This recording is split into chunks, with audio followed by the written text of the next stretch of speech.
What's up, guys? Uh, Today I'll be telling you a special kind of projectile motion where you throw any object from a certain height h. Okay, so last time we studied the typical projectile motion where you throw it from the ground and it comes back to the ground. Okay, last time we studied projectile motion, a typical projectile motion. Okay, thrown at an angle of theta with the horizontal. This is the initial velocity. Okay, we solved for maximum height, we solved for range, okay, the total time, etc. So today we'll be studying a different kind of projectile. Basically the situation is different. Okay, the mechanics will remain the same, the physics will remain the same, but the situation is different. So suppose you throw a ball with some initial velocity u from a height h. Okay, so you are throwing a ball horizontally and this is the path traced by the ball. Okay, this is the ground and this is how the ball comes to the ground. Okay, so in this situation you can see that it is different from the previous case of projectile because we are throwing it from a certain height h, and in similar to the previous problem, here also we are required to find certain things. First is time of flight. Okay, second is final velocity on hitting or just before hitting the ground. Okay, thirdly, angle of hitting. So you can clearly see that the ball will not strike vertically, the ball will strike at certain angle. So suppose this is the angle theta, this will be theta, so you are required to find theta.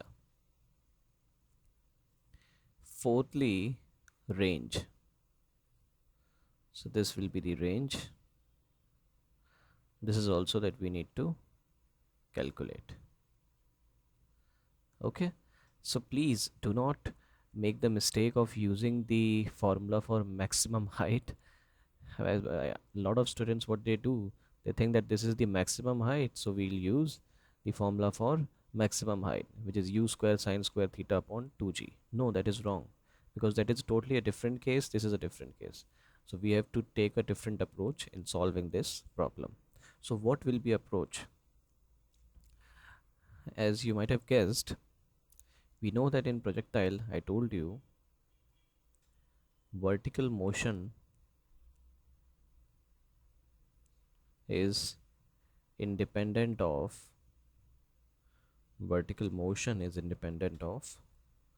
horizontal motion. Okay, so we will use kinematics equation separately for vertical and horizontal motions. We will use the equation of kinematics for vertical and horizontal motions. So let us see. Let us first talk about the vertical motion. And let me write here horizontal motion.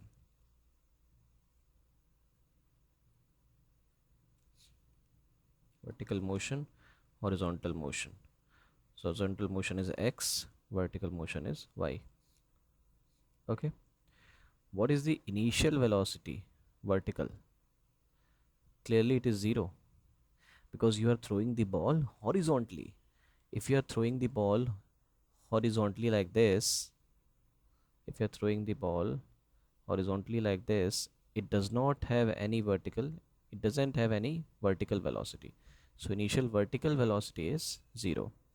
What is the acceleration in vertical direction? It is minus g. Again, I am assuming that the downward direction is negative and the upward direction is positive. Clearly, okay. These are the two quantities that we know. What else do we know? We know that the initial coordinate or the height from which the ball has been thrown is h. Okay, so I can say that the initial coordinate in y direction is h and the final coordinate in y direction is 0 because it is after the ball comes to the ground, the vertical displacement becomes 0. Okay, the vertical coordinate is 0. So these are the information that we have. Let us talk about the horizontal motion. We know that the initial velocity in the vertical and the horizontal direction is u, the velocity with which the ball has been thrown. The acceleration in the x direction is 0 because there is no force acting in the horizontal direction. The only force, gravitational force, is acting in the vertical direction. The final velocity in the horizontal direction will remain as u because the acceleration is 0. So the horizontal component of velocity will not change because there is no acceleration to change that component. As far as the displacement is concerned, the initial coordinate in x direction is 0 and the final coordinate in x direction is r, which is the range that we need to calculate. Now, obviously, when the ball is just about to hit the ground, suppose the ball takes time t, okay, just before hitting the ground. So that time t will be same for vertical motion as well as the horizontal motion because the ball is moving horizontally and vertically simultaneously.